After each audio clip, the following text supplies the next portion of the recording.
ാണ് ഒരു മാതാപിതാക്കൾ ചിന്തിക്കേണ്ടത്. എന്റെ ദീനിനെ നിലനിർത്താനാണ് ഞാൻ എന്റെ കുഞ്ഞിനെ ഹിഫ്ള് പഠിപ്പിക്കുന്നത്.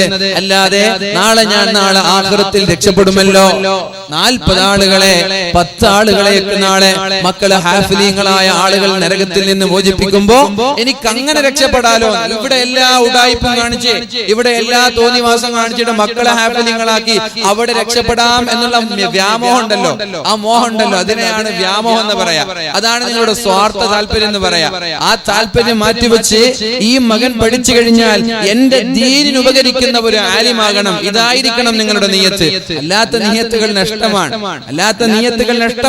ഞാനതാ പറഞ്ഞത്, ചില സ്വാർത്ഥ താല്പര്യങ്ങൾക്ക് വേണ്ടിയാണ് മക്കളെ പരിശുദ്ധമായ ദീൻ പോലും ആളുകൾ പഠിപ്പിക്കുന്നത്. ആരാ ദീൻ നിലനിൽക്കണമെന്ന താല്പര്യത്തോടെ മക്കളെ ഫൈസിയാക്കുന്നവർ ആരാണ്, ഹുദവിയാക്കുന്നവർ ആരാണ്, വാഫിമാരാക്കുന്നവർ ആരാണ്, അതുപോലെ ദാരിമിമാരാക്കുന്നവർ ആരാണ്, ഹാഫിലിങ്ങളാക്കുന്നവർ ആരാണ്. എന്റെ മകൻ കാരണം ദീൻ ഇവിടെ നിലനിൽക്കണം എന്ന നിയ്യത്തോടു കൂടി പഠിപ്പിക്കുന്നവർ ആരാണ്. അതാണ് നിയ്യത്തുണ്ടാവേണ്ടത്. പരിശുദ്ധ റസൂലുള്ളാഹി സ്വല്ലല്ലാഹു അലൈഹി വസല്ലം പറഞ്ഞു, വതുഉല്ലിമ ലിഗൈരിദ്ദീൻ, ദീനിന് വേണ്ടിയല്ലാതെ പഠിപ്പിക്കപ്പെടുന്ന ഒരു കാലം വരാനുണ്ട്. പഠിപ്പിക്കുന്ന മാതാപിതാക്കളുടെ ലക്ഷ്യം ദീനല്ല, പഠിക്കുന്ന വിദ്യാർത്ഥികളുടെ ലക്ഷ്യവും ദീനല്ല. ദീനിന് വേണ്ടിയല്ലാതെ പഠിപ്പിക്കപ്പെടുന്ന ഒരു കാലം വന്നാൽ ഫർതഖിബു ഇൻദ ദാലിക റീഹൻ ഹംറാ, ശക്തമായ തീക്കാറ്റുകളെ പ്രതീക്ഷിക്കണമെന്ന്, വസൽസല, ഭൂകമ്പങ്ങളെ പ്രതീക്ഷിക്കണമെന്ന്, വഖദ്ഫൻ, ആകാശരോഗങ്ങളിൽ നിന്ന് ചരൽ കല്ലുകൾ കൊണ്ട് അല്ലാഹു ഭൂമിയിലേക്ക് എറിയുന്ന ശിക്ഷ, അതേപോലെ തന്നെ വഖസ്ഫൻ വമസ്ഖാ, ജീവനോടെ ഭൂമിയിലേക്ക് വിഴുങ്ങിക്കളയുന്ന ശിക്ഷ, മനുഷ്യരെ മൃഗങ്ങളാക്കി, കല്ലുകളാക്കി, മരങ്ങളാക്കി കോലം മറിക്കുന്ന ശിക്ഷ. ഇങ്ങനെ അള്ളാഹുവിന്റെ വ്യത്യസ്തമായ ഭയാനകമായ ശിക്ഷയെ കാത്തിരിക്കണം ആര്? മക്കളെ ദീനിന് വേണ്ടിയല്ലാതെ പഠിപ്പിക്കപ്പെടുന്ന ഒരു കാലം വന്നാൽ, അഥവാ മക്കളെ പഠിപ്പിക്കുന്നത് ജോലി നോക്കിയിട്ടാണ്. എന്ത് പഠിച്ചാലാണ് നല്ല ജോലി? ഹാഫിലീങ്ങളാക്കുന്നത് ഏതെങ്കിലും ഔഖാഫിന്റെ പള്ളിയിൽ ജോലി കിട്ടണമെന്നാണ് ഉസ്താദുമാരാക്കുന്നത്. എവിടെയെങ്കിലും പോയി പ്രഭാഷണം നടത്തി പേര് വരണമെന്നുള്ള ലക്ഷ്യത്തോടെയാണ്. അതേപോലെ തന്നെ ഡോക്ടറാക്കുന്നത് എല്ലാ സമൂഹത്തിലുള്ള പ്രസ്റ്റിജിന് വേണ്ടിയാണ്. അങ്ങനെ പേരിനും പ്രശസ്തിക്കും വേണ്ടി, ശമ്പളത്തിന് വേണ്ടി, ജോലിക്ക് വേണ്ടി, അഭിമാനത്തിന് വേണ്ടി നിങ്ങൾ നിങ്ങളുടെ മക്കളെ പഠിപ്പിക്കാൻ അയച്ചാൽ അത് ഖിയാമത്ത് നാളിന്റെ അടയാളമാണെന്ന്, അള്ളാഹുവിന്റെ ഭയാനകമായ ശിക്ഷയ്ക്ക് കാരണമാകുമെന്ന് പരിശുദ്ധ റസൂലുള്ളാഹി സ്വല്ലല്ലാഹു അലൈഹി വസല്ലം.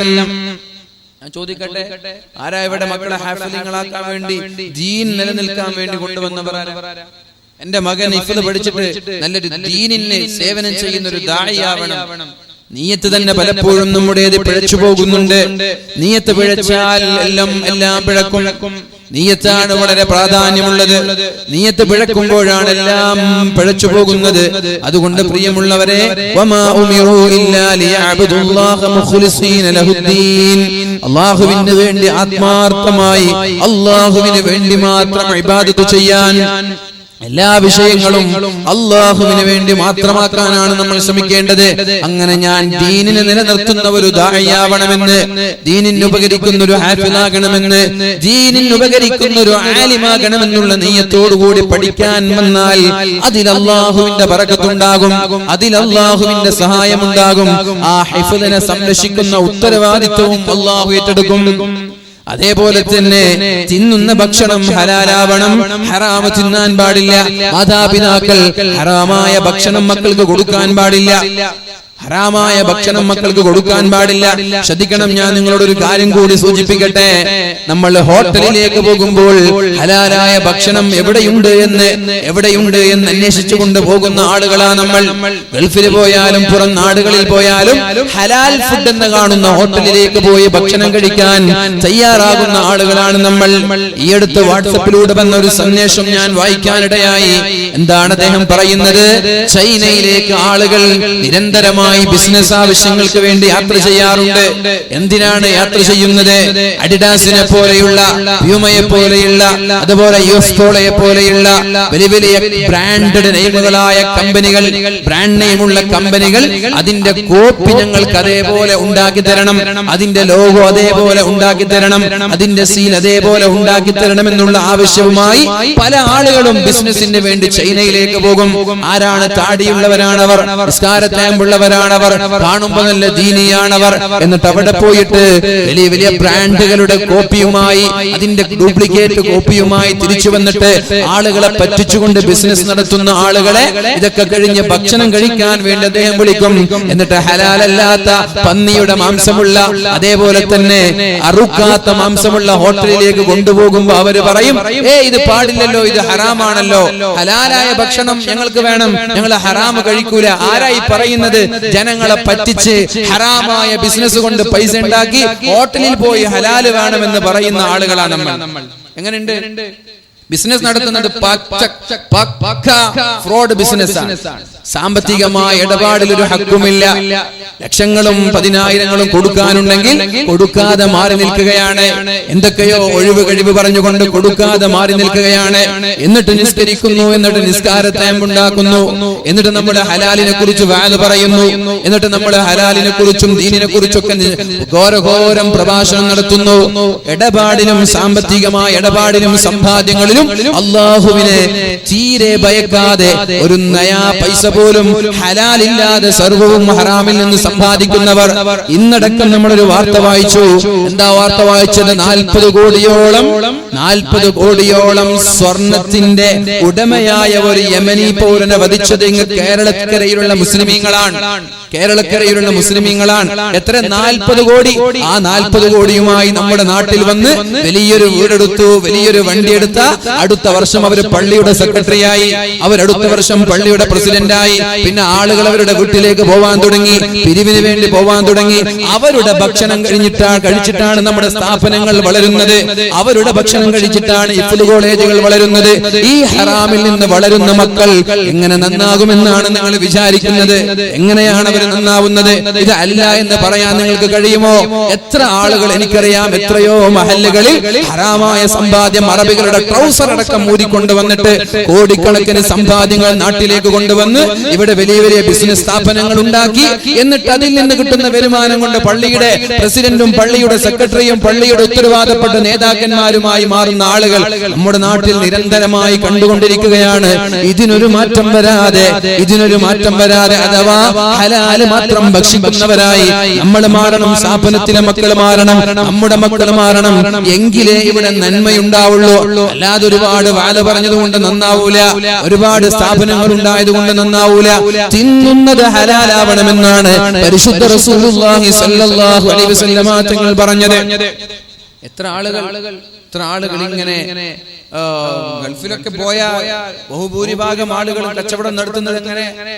പക്ക ഡ്യൂപ്ലിക്കേറ്റ് സാധനങ്ങളെ കണ്ട ആഫ്രിക്കക്കാർക്കൊക്കെ ഒറിജിനലിനെ വെല്ലുന്ന വില കൊടുത്തിട്ട് വിൽക്കാൻ. അതൊക്കെ എങ്ങനെ അംഗീകരിക്കാൻ പറ്റും? ഓക്കെ, ഇത് കോപ്പിയാണ് എന്ന് പറഞ്ഞ് വിറ്റാൽ കുഴപ്പമില്ല, ഇത് കോപ്പിയാണ് എന്ന് പറഞ്ഞ് നിങ്ങൾ എത്ര വിലക്ക് വിറ്റ ഒരു കുഴപ്പമില്ല. ഈ ആപ്പിളിന്റെ കോപ്പിയാണിത്, നിങ്ങൾക്ക് വേണമെങ്കിൽ 2000 ദിർഹം തരണം, ഒരു കുഴപ്പമില്ല. കോപ്പിയാണെന്ന് പറഞ്ഞിട്ടാ വിൽക്കുക. പക്ഷെ അങ്ങനെയല്ലല്ലോ വിൽക്കുന്നത്, ഇത് ഒറിജിനലാ എന്ന് പറഞ്ഞിട്ടാ നിങ്ങൾ 2000-നും 3000-നും 4000-നും ഒക്കെ വിൽക്കുന്നത്. പച്ച ഹറാമല്ലേ അത്? അതിൽ നിന്ന് നിങ്ങൾക്ക് എങ്ങനെ നിങ്ങളുടെ മക്കളെ തീറ്റിക്കാൻ കഴിയും? നിങ്ങളോടല്ല മൊത്തത്തിൽ ഞാൻ പറയാൻ, എങ്ങനെ നമ്മുടെ മക്കളെ തീറ്റും? ഈ മക്കൾ എങ്ങനെ നന്നാവും? പരിശുദ്ധ റസൂലുള്ളാഹി സ്വല്ലല്ലാഹു അലൈഹി വസല്ലം പറഞ്ഞു, കുല്ലു ലഹ്മിൻ നബത മിൻ സുഹ്സിൻ ഫന്നാറു ഔലാ ബി. ഹറാമിൽ നിന്ന് വളർന്ന എല്ലാ ശരീരവും നരകത്തിലേക്കാണ്. ഹറാമിൽ നിന്ന് വളർന്ന എല്ലാ ശരീരവും നരകത്തിലേക്കാണ്. നിങ്ങൾ ഓർക്കണം, CH ഹൈദ്രോസ് മുസ്ലിയാർ എന്ന കേരളക്കരയ്ക്ക് ഒരു റോൾ മോഡലായ ഒരു പണ്ഡിതൻ ഉണ്ടായിരുന്നു. ദാറുൽ ഹുദയുടെ ശിലാസ്ഥാപനത്തിന്റെ സമയത്ത് അതിന്റെ പൂർവ്വകാല നേതാക്കന്മാരിൽപ്പെട്ട പ്രഗത്ഭനായ പണ്ഡിതനാണ്. ദാറുൽ ഹുദയുടെ പിരിവിന് വേണ്ടി അദ്ദേഹത്തിന്റെ മകനെ ഗൾഫിലേക്ക് പറഞ്ഞേക്കുകയാണ്. ത്വയ്യിബ് ഫൈലിയെ അങ്ങ് ഗൾഫിലേക്ക് പറഞ്ഞേക്കുകയാണ് പിരിവിന് വേണ്ടി. അങ്ങനെ പിരിവിന് വേണ്ടി ഗൾഫിലേക്ക് പോകാൻ നിൽക്കുമ്പോ മഹാനായ CH ഹൈദ്രോസ് മുസ്ലിയാർ മകനെ വിളിച്ചു പറഞ്ഞത്, ഇനി നീ നാളെ ഗൾഫിൽ പോയിട്ട് അവിടെ നിന്ന് പൈസ കിട്ടാൻ വേണ്ടി, പിരിവ് കിട്ടാൻ വേണ്ടി ഇവിടെ ദാറുൽ ഹുദയിൽ ഇല്ലാത്ത ഒരു കാര്യം പോലും പറയരുത്. ദാറുൽ ഹുദയിൽ പഠിപ്പിക്കാത്ത ഒരു വിഷയം പോലും നിന്റെ പ്രഭാഷണത്തിൽ വന്നു പോകരുത്. ദാറുൽ ഹുദയിൽ ഇല്ലാത്തൊരു കാര്യം പോലും പറഞ്ഞ് ഒരു നയാ പൈസ കൊണ്ട് കൊണ്ടുവരരുത്.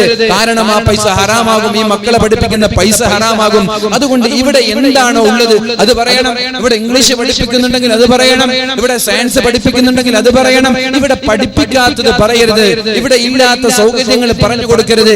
ഇവിടെ ഉള്ളത് പറഞ്ഞ് കിട്ടിയ കാശ് മതി എന്ന് പ്രത്യേകമായി മകനെ വിളിച്ചുകൊണ്ട് പറഞ്ഞു. നയാ പൈസ പോലും ഹറാമിന്റെ സ്ഥാപനത്തിലേക്ക് കൊണ്ടുവരരുത് എന്ന് പ്രത്യേകമായി പറഞ്ഞ മഹാനായ CH ഹൈദ്രൂസ് മുസ്ലിയാർ. ഇവരെ പോലെയുള്ള റോൾ മോഡലാ നമ്മൾക്ക് വേണ്ടത്. ഇവരെ പോലെയുള്ള മാതൃകാ യോഗ്യരായ ആലിമീങ്ങളും ഉമറാക്കളും ഒക്കെയാണ്. മഹാനായ ബാപ്പുട്ടി ഹാജിയെ പോലെയുള്ള ഉമറാക്കളാ നമ്മൾക്ക് വേണ്ടത്. പക്ഷേ വേലി തന്നെ വിളവ് തിന്നുന്ന കാലമാണിത്. അങ്ങനെ ഒരു കാലം വന്നാൽ പിന്നെ എങ്ങനെയാണ് മുഅ്മിനീങ്ങളെ നമ്മുടെ നാട് നന്നാവുന്നത്, നമ്മൾ നന്നാവുന്നത്, നമ്മുടെ സമുദായം നന്നാവുന്നത്? അപ്പൊ പരിശുദ്ധമായ ഖുർആൻ ഹിഫ്ള് അതേപോലെ നിലനിൽക്കണമെന്നുണ്ടെങ്കിൽ ഹറാമായ ഭക്ഷണം നമ്മൾ കഴിക്കാൻ പാടില്ല, ഹറാമായ ഭക്ഷണം കഴിക്കാൻ പാടില്ല. നിങ്ങളുടെ ജീവിതത്തിന്റെ ഗതകാല ചരിത്രങ്ങൾ നിങ്ങൾ ഓർക്കണം. പ്രായപൂർത്തി എത്തിയത് മുതൽ ഇന്നേ വരെ ആരെങ്കിലും ഞാൻ പറ്റിച്ചിട്ടുണ്ടോ? ഒരു നയാ പൈസ നിങ്ങൾ ആരെങ്കിലും പറ്റിച്ചിട്ടുണ്ടെങ്കിൽ അതിന്റെ പേരിൽ നാളെ നരകത്തിൽ കിടന്ന് വെന്തുരുകേണ്ടി വരുമെന്ന് പരിശുദ്ധ റസൂലുള്ളാഹി സ്വല്ലല്ലാഹു അലൈഹി വസല്ലം പറഞ്ഞിട്ടുണ്ട്.